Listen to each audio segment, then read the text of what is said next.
Imaginez une cour d'école en pleine panique. Des cris. Des élèves qui fuient. 2 chiens dangereux lâchés sans retenue. Face à eux, un seul élève. Calme. Immobile. Silencieux. Tout le monde s'attend à une attaque. Mais ce qui va se passer ensuite va choquer l'école entière. Car ce jour-là, la peur a perdu face au calme. Et la vraie force s'est révélée là où personne ne l'attendait. Restez jusqu'à la fin, cette leçon va vous marquer longtemps. Les laisses tombèrent et le métal heurta le sol dans un bruit sec. 2 pitbulls bondirent aussitôt, leurs aboiements puissants faisant éclater la cour. Les élèves crièrent et s'enfuirent dans tous les sens. Quelqu'un cria le nom de Rio. Ben éclata d'un rire aigu et excité, comme s'il attendait ce moment depuis longtemps. « Allez !» cria-t-il. Rio, lui, ne bougea pas. Il resta immobile, les pieds solidement ancrés au sol, la tête levée, écoutant les palours se rapprocher. Ce calme glaça davantage la foule que les aboiements eux-mêmes. Avant d'expliquer pourquoi les chiens s'arrêtèrent au lieu d'attaquer, revenons un peu en arrière. Plus tôt dans la journée, le cours de mathématiques avançait lentement. Des feuilles étaient éparpillées sur les bureaux, le professeur écrivait des chiffres au tableau. Rio était assis près de l'avant, sa canne contre sa chaise, les mains jointes.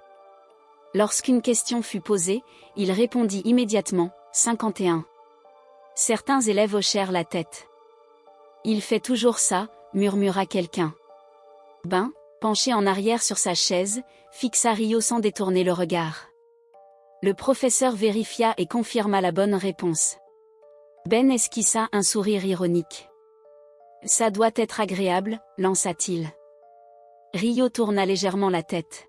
« Ce ne sont que des chiffres », répondit-il calmement. Ben insista, cherchant à attirer l'attention, mais Rio resta précis et posé. La tension monta jusqu'à ce que le professeur mette fin à l'échange. Plus tard, à la cafétéria, Rio se déplaçait tranquillement, aidant un élève perdu à trouver une place. Les bruits se mêlaient, rires, voix, plateaux qui s'entrechoquaient. Ben observait la scène de loin, entouré de ses amis. « Il agit comme si rien ne pouvait l'atteindre », murmura-t-il. Il parla alors de la cour après le déjeuner, du moment où tout le monde regarderait. Près de la porte, les chiens attendaient, tendus.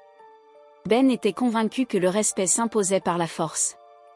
Rio, inconscient de cette attention, continuait d'aider les autres avec calme. Plus tard encore, il se réfugia dans un coin de la bibliothèque, concentré sur son manuel, murmurant des chiffres pour lui-même. Ben entra discrètement avec son groupe, persuadé que tout se déroulerait comme prévu, certain que Rio ne remarquerait rien. Mais ce qu'il ignorait, c'est que le véritable contrôle ne venait ni du bruit ni de l'intimidation, et que les événements allaient prendre une tournure totalement inattendue. « Il vaut mieux exiger que recevoir », dit-il calmement.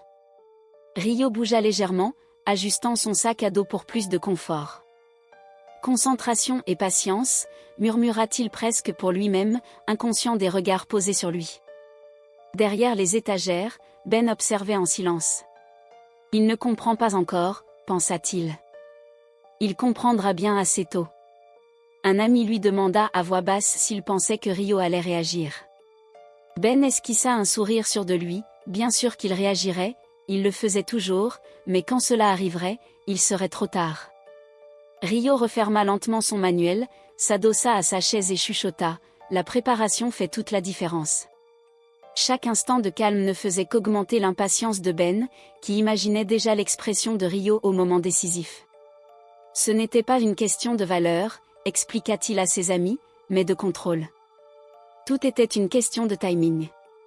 Plus tard, dans la salle de sport, Titan et Brutus tiraient sur leurs laisses, muscles tendus, oreilles alertes, tandis que Ben vérifiait chaque détail, chaque nœud, chaque collier. Il murmurait des ordres calmes, sûrs de lui. Un commandement, et tout changerait.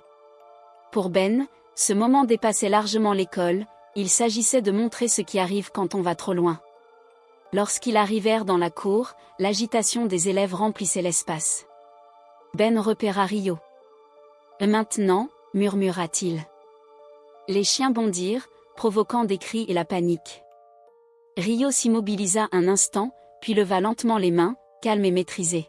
« Titan, Brutus », Arrêtez, dit-il d'une voix posée. Les chiens s'arrêtèrent net, se calmèrent et vinrent à lui, détendus. Le silence tomba sur la cour. Stupéfaits, les élèves regardaient la scène. La loyauté ne se commande pas par la peur, expliqua Rio doucement. L'obéissance naît de la confiance et du respect. Ben sentit sa prise faiblir, comprenant trop tard que le calme et l'autorité véritable venaient de Rio, et non de l'intimidation. La porte resta légèrement ouverte. Ils lui obéissent, murmura-t-il, la voix brisée. Oui, répondit Rio d'une voix calme, les yeux fixés devant lui. Le pouvoir n'est pas la peur. Le pouvoir, c'est le calme, la concentration et la confiance. La cour devint silencieuse, troublée seulement par les respirations retenues, les voix lointaines et le léger mouvement des chiens. Le groupe de Ben échangea des regards, incertain de la façon de réagir. L'un d'eux chuchota, « On ne peut pas contester ça. » Ben laissa tomber légèrement ses épaules. « Il est intouchable. » murmura-t-il. « Comment est-ce possible ?» Rio se redressa, respirant régulièrement. La force n'est pas bruyante.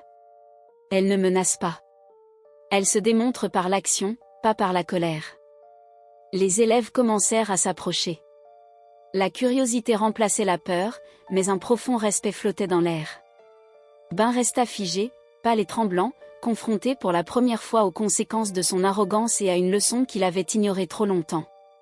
Titan et Brutus étaient assis calmement à côté de Rio, les queues remuant doucement. À ce moment-là, le bruit du couloir s'estompa. Le principal, Jacob, apparut au bord de la cour, grand et imposant, scrutant la scène d'un regard sévère. « Ben Gray, avance », ordonna-t-il d'une voix ferme. Ben obéit, la voix tremblante. « Je voulais juste… » « Tu voulais quoi ?» coupa Jacob en s'approchant. « Lâcher des animaux dangereux dans une école ? C'est imprudent et inacceptable. » Les mains de Ben tremblaient. « Je voulais juste… » L'intimider un élève ? L'humilier, reprit Jacob. Comprends-tu les conséquences de tes actes ? Un ami de Ben murmura, c'est sérieux ? Lassé, dit Jacob sèchement. Tu es suspendu immédiatement. Les autorités seront informées. Tu devras répondre de tes actes. Le visage de Ben devint livide. Suspendu ? Ça suffit, trancha Jacob. Tu as fait un choix. Maintenant, tu assumes les conséquences. Rio tapota doucement le sol avec sa canne. Monsieur, tout est calme maintenant. Personne n'a été blessé. Jacob hocha la tête. Et c'est grâce à son sang-froid, pas au tien. Comprends-le bien, le contrôle ne vient pas de la peur. Les amis de Ben restèrent en retrait, silencieux. Je ne pensais pas que ça irait aussi loin, murmura l'un d'eux. Jacob poursuivit. L'intention n'excuse jamais l'action. Tes choix ont de vraies conséquences. Rio s'accroupit légèrement. Bon garçon. Assis. Restez. Titan et Brutus obéirent instantanément. Ben observa la scène, incapable de parler.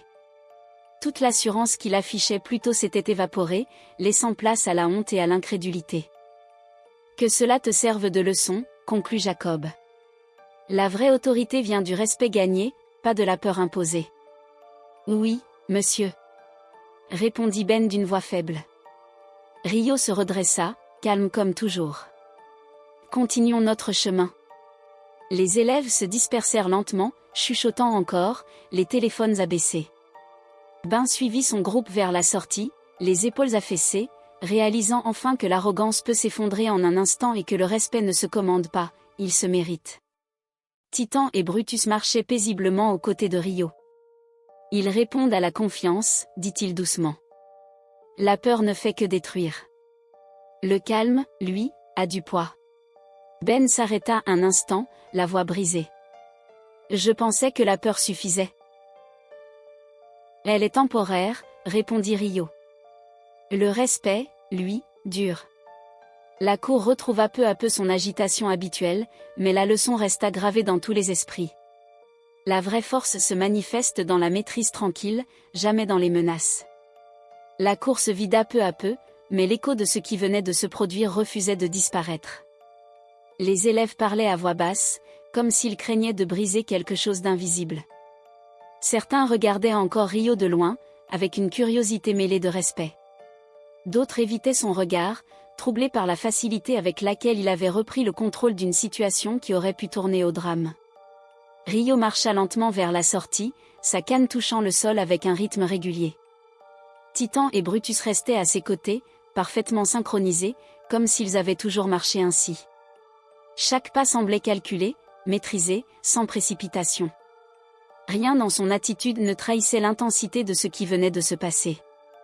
Dans le bureau du principal, l'atmosphère était lourde. Ben était assis face à Jacob, les mains serrées sur ses genoux. Son regard fuyait, incapable de soutenir celui de l'adulte. Pour la première fois depuis longtemps, il n'avait rien à dire. Aucun sarcasme. Aucune provocation. « Tu sais pourquoi tu es ici ?» dit Jacob d'un ton calme mais inflexible. Ben hocha la tête. « Oui, monsieur. » Un silence s'installa. « Ce que tu as fait dépasse largement une simple bêtise scolaire, » poursuivit le principal. « Tu as mis des vies en danger. Tu as cru que la peur te donnerait du pouvoir. » Ben avala difficilement sa salive. « Je voulais juste qu'on me respecte. » Jacob se pencha légèrement en avant. « Le respect ne se prend pas. Il se construit. Et tu viens d'apprendre cette leçon de la manière la plus dure possible. » Pendant ce temps, dans une salle calme à l'écart, l'infirmière scolaire vérifiait que personne n'avait fait de malaise. Rio était assis près de la fenêtre, le regard perdu à l'extérieur. Une élève s'approcha timidement. « Comment ils t'ont obéi comme ça ?» demanda-t-elle. Rio esquissa un léger sourire. « Ils m'ont reconnu. Les chiens sentent ce que les gens cachent. La peur, la colère, l'arrogance, mais aussi la patience. » Elle fronça les sourcils. « Tu les connaissais avant aujourd'hui ?» Rio hocha la tête. « Oui. Il y a longtemps. » Le silence l'encouragea à continuer. « Avant d'arriver ici, j'ai passé plusieurs années dans un centre de rééducation canine. Titan et Brutus faisaient partie des chiens jugés ingérables. Trop agressifs, trop imprévisibles. Beaucoup voulaient les euthanasier. Les élèves autour de lui retinrent leur souffle. J'ai appris que ces chiens n'étaient pas violents par nature. Ils étaient brisés. Maltraités. Dressés par la peur.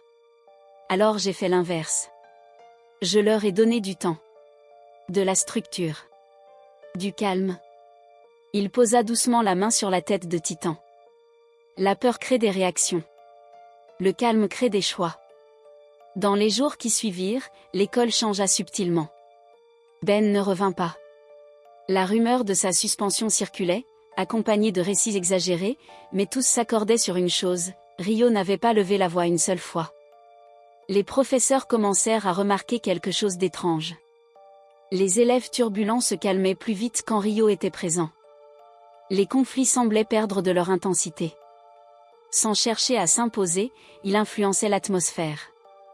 Un après-midi, Jacob invita Rio dans son bureau. « Tu as une influence sur cette école, » dit-il franchement. « Et ce n'est pas un hasard. » Rio resta humble. « Je fais juste ce que je sais faire. » Jacob acquiesça. « J'aimerais que tu aides à mettre en place un programme de médiation. Pour les élèves en difficulté. Pas avec des discours.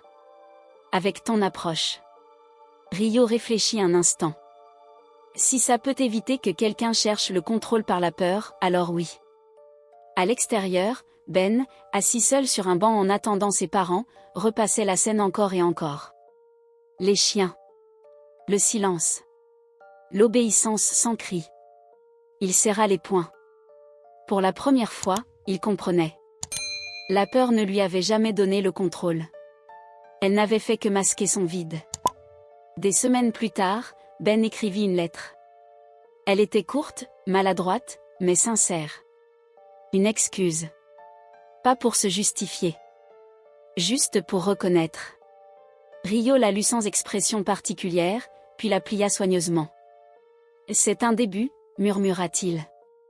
Titan et Brutus levèrent la tête, attentifs. Rio se leva, ajusta son sac. « Allons-y. » Et tandis qu'il avançait dans le couloir baigné de lumière, une certitude s'imposa, silencieuse mais puissante. La vraie force ne cherche jamais à impressionner. Elle apaise. Elle inspire. Et elle laisse une trace durable, bien après que le bruit s'est tu. Les semaines passèrent, mais l'école n'était plus la même. Ce n'était pas visible sur les murs ni dans l'emploi du temps, mais quelque chose avait changé dans les regards. Les élèves ne se pressaient plus dans la cour avec la même insouciance.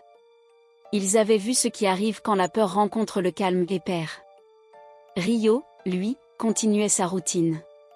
Chaque matin, il arrivait avant la sonnerie. Sa canne traçait son chemin familier sur le sol encore silencieux. Titan et Brutus ne venaient plus tous les jours, mais leur présence semblait encore flotter dans l'air, comme une empreinte invisible. Dans la salle de médiation récemment mise en place, 3 chaises formaient un cercle. Pas de bureau. Pas de hiérarchie visible. Juste de l'espace. Le premier jour, personne ne vint. Le deuxième jour, une élève entra timidement. Elle s'appelait Lina. Les yeux baissés, les mains tremblantes. « On m'a dit que je pouvais parler ici », murmura-t-elle. Rio inclina légèrement la tête. « Tu peux aussi te taire, si tu préfères. Le silence est parfois plus sûr que les mots. » Elle s'assit. Ce jour-là, elle ne parla presque pas. Mais quand elle repartit, son pas était plus léger. Peu à peu, d'autres suivirent. Des élèves colériques. D'autres invisibles. Certains accusés, d'autres blessés. Rio n'interrompait jamais. Il écoutait. Il attendait. Et quand il parlait, ses mots étaient rares, précis, impossibles à ignorer. Tu n'as pas besoin de crier pour exister. La colère est une information, pas une identité. Le contrôle commence quand on accepte de ne pas en avoir. Un matin pluvieux, Jacob observa la scène depuis le couloir. Il vit un élève réputé violent poser les mains à plat sur ses genoux pour se calmer, imitant inconsciemment la posture de Rio. Jacob comprit alors que l'autorité véritable se transmettait sans s'imposer. Pendant ce temps, loin de l'école, Ben vivait une autre réalité. La suspension était devenue une exclusion temporaire. Les autorités avaient été claires. Suivi obligatoire. Travail d'intérêt général. Thérapie. Ben détestait ça. Au moins au début. Lors de sa première séance, il resta silencieux, bras croisés. Pourquoi les chiens t'ont-ils obéi à lui, et pas à moi, finit-il par lâcher. La thérapeute ne répondit pas tout de suite. Parce qu'ils n'avaient pas peur de lui, dit-elle enfin. Et ils avaient peur de toi. Cette phrase le frappa plus fort que toutes les sanctions. La nuit, Ben rêvait souvent de la cour. Du silence. Du regard de Rio. Pas un regard de victoire. Un regard de clarté. Un regard qu'il ne pouvait pas fuir. À l'école, un nouvel incident éclata. 2 élèves se faisaient face, poings serrés. La tension montait. Avant qu'un adulte n'intervienne, Rio se plaça simplement entre eux. Il ne dit rien. Il respira. Les élèves reculèrent. Plus tard, l'un d'eux avoua. Et c'était comme s'il avait déjà gagné sans se battre. Jacob convoqua Rio à nouveau. Tu réalises que tu es en train de changer la culture de cette école ? Rio répondit calmement. Je ne change rien. Je rappelle juste ce qui a toujours été là. Un après-midi, une enveloppe arriva. Pas d'expéditeur visible. À l'intérieur, une seule phrase écrite à la main. Je commence à comprendre. Ben. Rio plia la lettre sans émotion apparente, mais resta un long moment immobile. Titan et Brutus, couchés à ses pieds ce jour-là, levèrent la tête en même temps. Le changement commence souvent dans l'inconfort, murmura Rio. La fin de l'année approchait. Lors de l'assemblée générale, Jacob prit la parole devant toute l'école. Cette année nous a appris quelque chose d'essentiel. La force ne se mesure pas à la domination. Elle se révèle dans la maîtrise. Il se tourna vers Rio. Les applaudissements furent lents, respectueux. Pas bruyants. Profonds. Rio se leva difficilement, s'appuya sur sa canne. Il ne fit pas de discours. Il dit seulement. La peur fait du bruit. Le calme fait le travail. Le silence qui suivit valait toutes les ovations. Et quelque part, hors de cette école, Ben entendit parler de cette phrase. Elle resta avec lui longtemps. Car certaines leçons ne s'oublient pas. Elles transforment.